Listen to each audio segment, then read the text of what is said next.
So let's have a look at the Nitro Deck. This is meant for your Nintendo Switches or the OLED Switch, whichever one you have. Obviously it's a little bit of a bigger design. I guess it is supposed to sort of make it look a little bit more like a Steam Deck, which is like this, so it does give that sort of vibes, hence the fact it's called a Nitro Deck. Now, I'm not really a big Nintendo Switch user. We have the actual OLED edition, which primarily is used by my son. Personally, I sometimes find that the thumbsticks and the buttons are a little bit on the small side to actually play games properly, hence the fact I quite fancied getting one of these to try and play the games on a sort of larger handheld device. Now obviously you can play on a Pro controller on your TV, which is a little bit more comfortable and sort of reminds me more like playing like an Xbox controller, but if you want to play handheld, this seems like a really good option. So let's have a look at it. It seems pretty sturdy. Console obviously not included. Pretty cool box. There's not really a lot to it. It's basically just the actual device. We've got a few extra buttons on the back which are quite interesting. You can see that there. You've got some back buttons. Apparently these are all programmable, and there's a sort of switch to actually lean as well, and it is dockable. Apparently you've got some inputs on the back there to actually use. So there's lots of different options here. We're going to have to look at it. Let's get it opened up and we'll see what it's like in practice. So inside the box, welcome to Nitro Deck, it says. Obviously you can't see that. So welcome to Nitro Deck. It starts here. Welcome to the CRKD family. So you've got some help here. You've got a little manual to get you started. I guess you'll probably need that, and the important update before attaching the Switch to the Nitro Deck. Open Switch console settings and turn on the Switch Pro Controller wired connection. So I guess that's how we actually get it set up to get started. So we'll have a look at that shortly, but let's get this out the box so we can actually have a look at it. So this is it. It's not too heavy, but it obviously will give a little bit more weight to the actual Nintendo Switch that you're using. The buttons themselves, the sort of analog sticks feel really nice, certainly quite comfortable. So the design is very different to what you'll be experienced with on the Nintendo Switch. It's got a nice sort of D-pad. I'm not really sure what some of these buttons are, to be honest. So you've got your standard A-B buttons, most of the same buttons that you will find on Nintendo Switch. Now the shoulder buttons are certainly a lot bigger than the sort of the Joy-Con controllers. Certainly much wider. They feel nice, quite soft. The L1 and R1 are clicky, whereas the other shoulder buttons L2 and R2 have a little bit more travel to them, so that's quite nice. Yeah, so there's nothing else really on either sides of it. All the sort of attachments, you can see there's inputs up here, and also there's a sort of thing you can use to lean on. You can just leave it sitting like that, I guess, which is pretty sturdy. And now the screen obviously slides in here, and you see it connects at the bottom there. But yeah, there's not really much else. As I said, we have got the extra controllers on the back as well. And you've got a program button here. I guess that's for programming the different buttons. There's a reset. I'm not really sure what that's involved. And this button here, I believe, is to try and undock the actual screen when it is in place. But yeah, so let's get the... I think we obviously need to follow this setup first before we actually connect the screen. So let's follow this instructions first. So quick look at the manual, and as I said, the back button there is basically to undock the screen. You basically just slide the screen in. There's information here about the different buttons. I guess it should be fairly self-explanatory. There's a touch point at the back as well, which is kind of interesting. And it shows you there how to actually dock it as well, which is kind of interesting, I guess. But yeah, there's information there about programming the different buttons. Not sure I'll do that right away, but I guess the first instance we're going to try and get it set up and play some games on it and see how it actually feels. So first off, we need to run through this setting here. Is from the Switch menu, selection, system settings, controller and sensors, then turn on Pro Controller wired communication. So that's the first thing we have to actually do. We need to go to system settings, and we go to, where do we go, controller and sensors, is it? Aha, didn't even know it was there. Can't say I've really done this very often, or at all. Pro Controller wired communication. Ah, right, so that's really for your amiibo stuff as well, NFC touch points.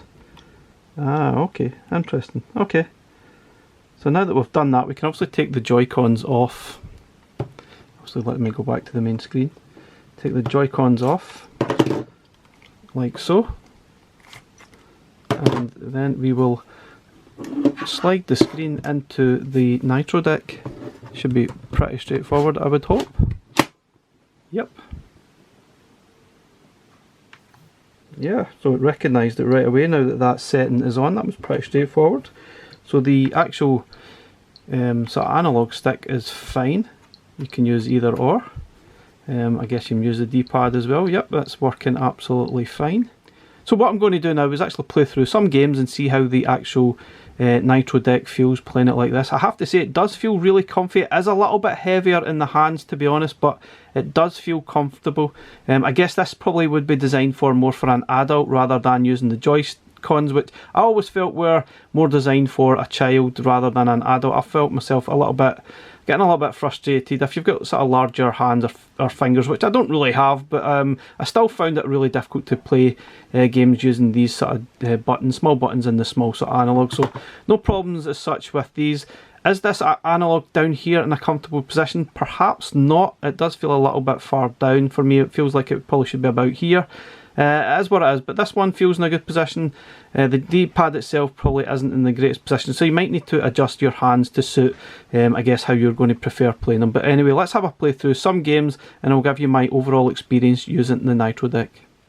Okay guys, so it's probably been around 24 hours since I've had a chance to play through this, and my son's also had a playthrough in some of the games, so I'm going to just go through some of the games and maybe just give you my thoughts on how this actually feels to play in action. I'll turn the sound down a little bit. Now, it's easy enough to set up once you've gone through the actual settings.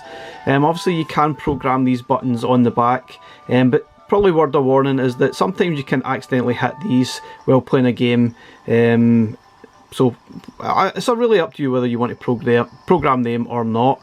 But the rest of the buttons I've actually really enjoyed. Like the control using the larger analog stick is really cool. I've absolutely enjoyed that. Certainly much improved over the Joy-Con thumbsticks. Now I think obviously something I want to say here is that this is definitely designed more for an adult rather than a child. I think that the larger sort of thumbsticks and buttons certainly make it easier to play some of these games.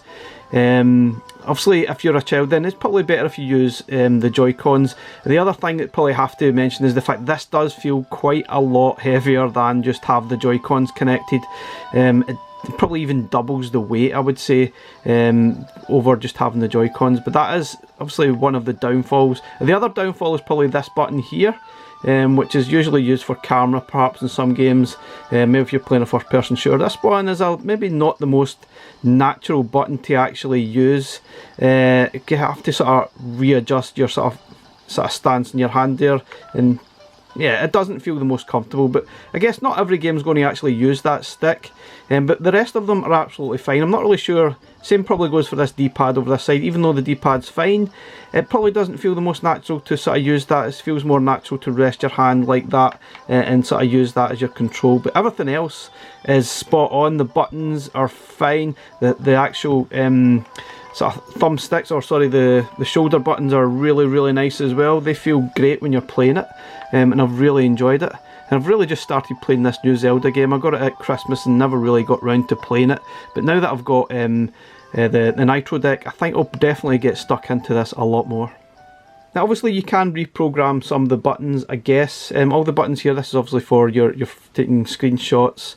All the buttons are present. You've got some extra buttons obviously in the back, and you can also use the stand to just set the Nitro Deck up like that, and you can use it as a dock in some way, but I'm not really sure there's any point in that, to be honest with you. But yeah, I'll just have a quick blast playing through Super Mario Odyssey, one of my favourite games on the Nintendo Switch. I thought it was absolutely fantastic, and I thought it felt great playing it with this thumbstick. You obviously have to reach a little bit further to sort of move the camera with this thumb here, but it doesn't feel the most natural to get to. But other than that, the rest of the buttons feel really good, and I would definitely choose to play games using the Nitro Deck rather than using games with the Joy-Cons. But as I said, it probably wouldn't suit a small child. I think it's too big, it's too heavy, and they would be better off sort of sticking to the Joy-Cons. But if you're a sort of an adult or a sort of larger person that want to play these but maybe don't feel the Joy-Cons are that comfortable, this is a really, really good alternative. I've definitely been impressed with it, and I'm glad I picked it up. Now it does cost about $49.99 standard, and I'll leave a link in the description. It's probably an affiliate link for Amazon. And I think they generally retail about $49.99. Although I did actually see one appear in our CEX store for about £30, so you might want to shop around and have a look to see what's actually out there. But yeah, I think this is definitely a worthwhile purchase if you're certainly an adult playing the Nintendo Switch. It definitely makes things feel a lot more enjoyable and a lot more comfortable to play through. Now, something I probably should note is that actually getting the this off, the screen back off again to slide, isn't the easiest task to do. So you use this button here and then you try and slide the screen away. That is not the most comfortable or easy process to actually do. So that's my other sort of dig at that, which is a bit of a pain. It probably should come away a little bit easier, but it is what it is. Maybe it's just me, I'm not doing it correctly. But that's definitely another small bugbear I have with the Nitro Deck. Anyway guys, thanks for watching our quick video on the Nitro Deck. I think it's definitely worthwhile purchasing if you're interested and play a lot of Nintendo Switch, especially if you're an adult. Thanks for watching, catch you again in the next one. Bye for now.